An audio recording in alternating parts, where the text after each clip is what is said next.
stood outside that corner store every afternoon at 4. Dust on my jacket, holes in my sleeves, dreams too big for what I could be.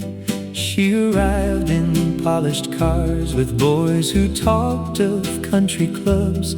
I watched from shadows by the door, knowing I could never offer more. She never laughed at me, she never said a word, but some walls don't need building to make themselves be heard. I was too poor for her, at least that's what I believed. While she danced beneath the lights, I was working up my sleeves. Every morning I started over, every night I pushed a little more. She never knew I was changing, she only knew I wasn't the same anymore. It was for her, or so I thought before. I pressed my shirt before the dawn, saved every dollar I could hold, took extra shifts, stayed after dark, trying to build something from my heart. The old men sitting by the square said, "Son, life isn't always fair." I nodded and kept moving on, with quiet pride to carry me along. Then one Tuesday afternoon, outside the Five and Dime, she looked at me a second longer, like she'd noticed me this time. I was too poor for her, at least that's what I believed.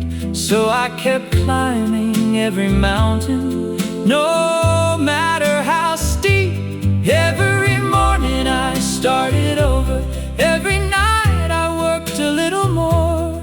She never knew I was changing, she only knew I wasn't the same anymore.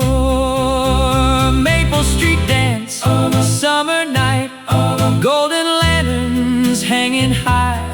I walked in wearing confidence, something money couldn't buy.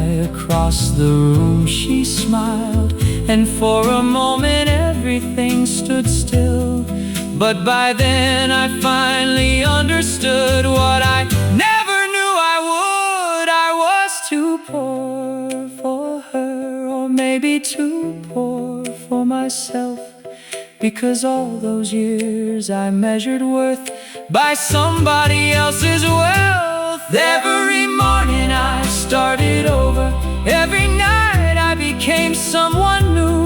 She thought I changed because of her, but the truth is I changed because I finally believed I could. Now when she takes my hand at the end of every day, I smile and softly tell her, "You were the reason I began, but not the reason I stay."